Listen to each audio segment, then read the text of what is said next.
प्यारे बच्चों, class 10th की मैथ्स की क्लास में आप सभी का एक बार फिर से स्वागत है बच्चों। और हम पढ़ रहे थे चैप्टर नंबर 12 वृत्तों से संबंधित क्षेत्रफल। बच्चों अभ्यास 12.2 हम लोगों ने स्टार्ट कर दिया था और प्रश्न नंबर 10 तक के प्रश्न जो हैं वो हम लोग हल कर चुके हैं। आज हमें पढ़ना है प्रश्न नंबर 11 से। तो आइए देखते हैं प्रश्न नंबर 11 क्या है।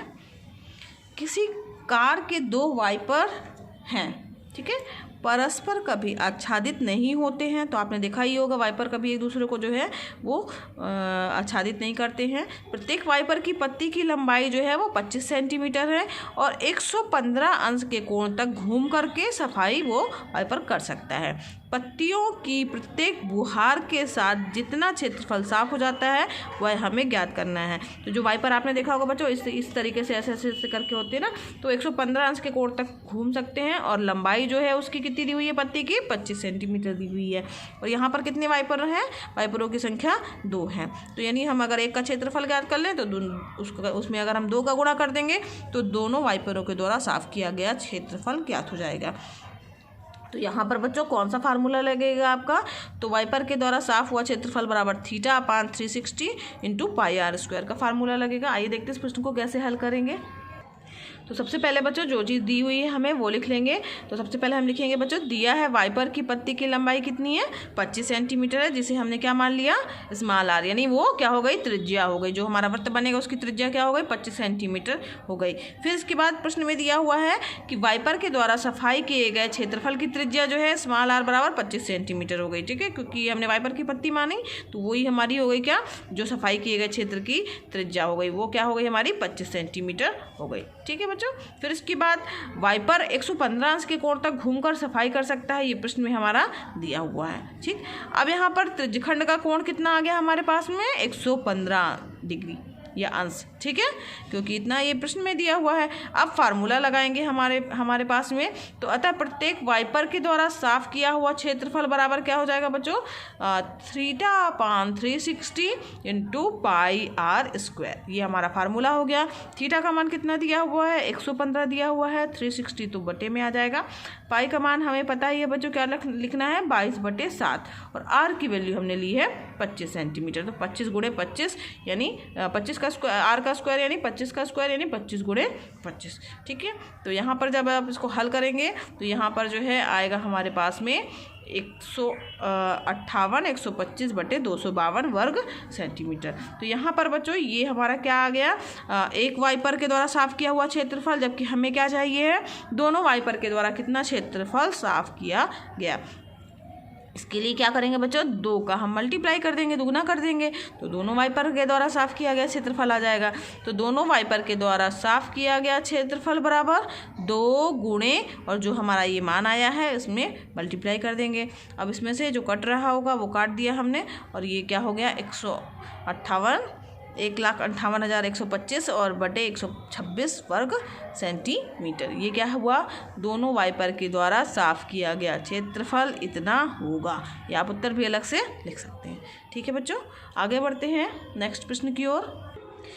12वां प्रश्न है बच्चों, वो भी इसी तरीके से आपको हल करना है।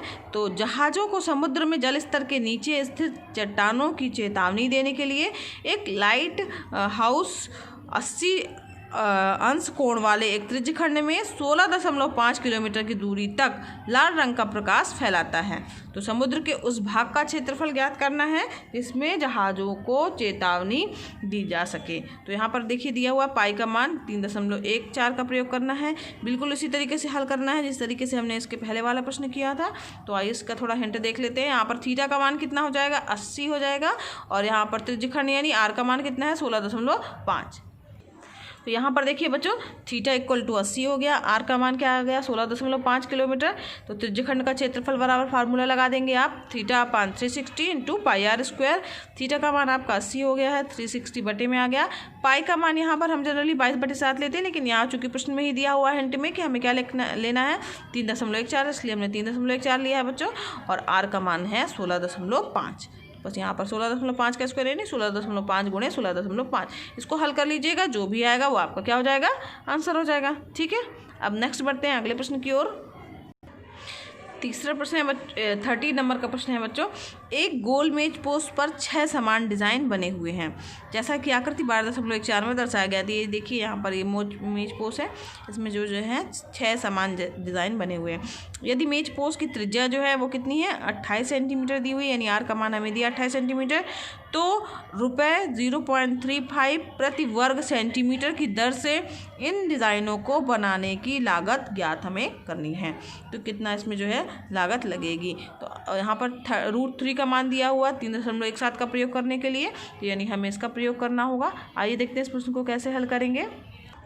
अब यहाँ पर बच्चों जो सबसे पहले हमारे पास में दिया हुआ है वो हम लिखेंगे। तो दिया है मेज पोस्ट की त्रिज्या r बराबर 28 सेंटीमीटर। यहाँ मेज पोस्ट समझ रहे हैं बच्चों, जो मेज पे भी बिठाया जाता है ना, टेबल क्लॉथ, वही है। तो इसकी त्रिज्या दी हुई है 28 सेंटीमीटर, ठीक है। तो अब यहाँ पर सभी डिज़ाइनों के, चूँकि सभी जो भी डिज़ाइन बनी हुई है सभी के क्षेत्रफल क्या है, समान, क्योंकि 6 बराबर भागों में बटा हुआ ना, समान डिज़ाइन बने हुए हैं। तो प्रत्येक वृत्तखंड का क्षेत्रफल और जीवाओं के द्वारा केंद्र पर अंतरित कोण थीटा क्या होगा बच्चों, समान होगा, क्योंकि 6 खंड बने हुए हैं और सभी डिज़ाइनें समान है, यानी उनका प्रत्येक वृत्तखंड का क्षेत्रफल भी समान होगा और अंतरित कोण भी सबका समान होगा। अब चूँकि कितने टोटल कितना होता है, 360 होता है। अब 360 है, 6 का भाग देंगे, 360 अंश हो गया बटे 60, तो यहाँ करेंगे जब काटेंगे 6 कम 6 36 यानी 60 अंश का कोण आएगा, ठीक है। तो यहाँ पर 60 नहीं देना, 6, चूँकि 6 डिज़ाइन बने हुए ना, तो 6 का भाग देंगे हम, तो 60 अंश जो है प्रत्येक का क्या कोण इतना आ जाएगा, 60 अंश का कोण सबका आ जाएगा। समझ में आया कैसे आया। फिर अब यहाँ पर हम अपना एक फार्मूला लगा देंगे कि प्रत्येक वृत्तखंड का क्षेत्रफल बराबर क्या हो जाएगा, r² बड़े कोष्टक के अंदर pi theta upon 360 minus sine theta upon 2। यह फार्मूला है बच्चों, ये आपको याद करना होगा, ठीक है। तो ये आपको लगाना है यहाँ पर। तो सभी वृत्तों का क्षेत्रफल कितना हो जाएगा बच्चों, यहाँ पर प्रत्येक एक वृत्त के लिए इतना है, तो 6 वृत्त है तो कितना हो जाएगा, 6 का मल्टीप्लाई हो जाएगा 6 r², यहाँ पर इसके बाद 6 का मल्टीप्लाई किया गया, बाकी पूरा वही लिख दिया गया है। अब यहाँ पर हम नेक्स्ट स्टेप में जो क्या करेंगे बच्चों, मान रखेंगे। तो यहाँ पर 6 हो गया, r की वैल्यू कितनी है, यहाँ पर 28 दिया हुआ है, प्रश्न में दिया है ना, त्रिज्या कितनी है 28 सेंटीमीटर, तो 28 दिया हुआ, तो ये r का स्क्वायर यानी 28 गुणे 28 कर देंगे। पाई का मान जो है 22/7 हो गया, थीटा का मान 60 आया है हमारा, अपॉन 360 हो गया, माइनस साइन जहाँ पर भी थीटा दिया है वहाँ पर हम क्या लिखेंगे, हमने 60 निकाला था ना 60, तो यहाँ पर 60 आ गया अपॉन 2, ठीक। तो अब यहाँ पर इसको हल कर लीजिए, 6 इसको काट लेंगे तो यहाँ पर आ जाएगा 22/7 इंटू 1/6 हो गया। अब यहाँ पर साइन 60 की वैल्यू आपको पता होनी चाहिए, साइन 60 की वैल्यू क्या होती है, √3 होती है। तो यहाँ पर √3/2 होती है, तो √3/2 हमने यहाँ पर देखिए बच्चों लिख लिया। अब इसके बाद 1/2 जो ये अलग से बटे वाला 2 है ये बचा है, ये यहाँ पे और मल्टीप्लाई के रूप में आ गया।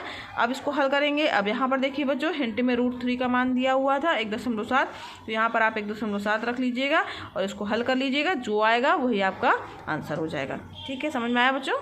आगे बढ़ते हैं नेक्स्ट प्रश्न की ओर। तो यहाँ पर बच्चों सही विकल्प चुनना है, आपको सही उत्तर का चुनाव करना है। प्रश्न है R यानी कैपिटल R त्रिज्या वाले वृत्त के उस त्रिज्यखंड का क्षेत्रफल जिसका कोण P अंश है निम्नलिखित होगा। तो यहाँ पर ध्यान दीजिए बच्चों, यहाँ पर त्रिज्या क्या दी हुई है, कैपिटल R दी हुई है, कोण क्या दिया है, थीटा का मान क्या दिया हुआ है, यहाँ पर P अंश दिया हुआ है। तो त्रिज्यखंड का क्षेत्रफल का हमने बच्चों फार्मूला पढ़ा था, theta upon 360 into pi r²। तो यहाँ पर थीटा जो है वो क्या है हमारा P है, तो यहाँ पर P अपॉन 360 मान लीजिए ये है, और यहाँ पर 2 पाई r दिया, जबकि तो ये हमारा पाई r² वाला फार्मूला लगेगा, यानी ये वाला हमारा गलत हो गया। अगर मान लीजिए बच्चों पाई r² वाला हमें ये दिख रहा है और ये दिख रहा है, तो यहाँ पर हम देख लेते हैं, अगर हमने इसमें 2 का मल्टीप्लाई किया है तो नीचे भी 2 का मल्टीप्लाई कर देंगे। 360 में जब हम 2 का मल्टीप्लाई करेंगे तो कितना आ जाएगा, P/720 इंटू 2 पाई r², यानी ये वाला हमारा फार्मूला सही होगा। दो ऊपर नीचे जो हमारा फार्मूला उसमें ऊपर नीचे 2 का मल्टीप्लाई कर देंगे तो यहाँ हमारा ये मान D वाला मान प्राप्त हो जाएगा। तो ये वाला जो है हमारा विकल्प सही होगा, ठीक है बच्चों। तो आज के लिए बच्चों बस इतना ही। आज हमारी ये प्रश्नावली अभ्यास 2.2 जो है यहीं पर ख़त्म हुई, और नेक्स्ट वीडियो क्लास में जब हम इस आएंगे तो इसके आगे की प्रश्नावली को पढ़ेंगे। आज के लिए बच्चों बस इतना ही। अगर पढ़ाना बच्चों पसंद आ रहा हो तो वीडियो वीडियो को ज़रूर लाइक कीजिएगा। चैनल पर नए हैं तो चैनल को सब्सक्राइब कीजिए बच्चों। ये वीडियो क्लासेस एकदम निःशुल्क है, आप भी इसका लाभ लीजिए, दूसरे बच्चों को भी प्रेरित कीजिए ताकि वो भी इसका लाभ ले सके। धन्यवाद बच्चों, मिलते हैं नेक्स्ट वीडियो क्लास में।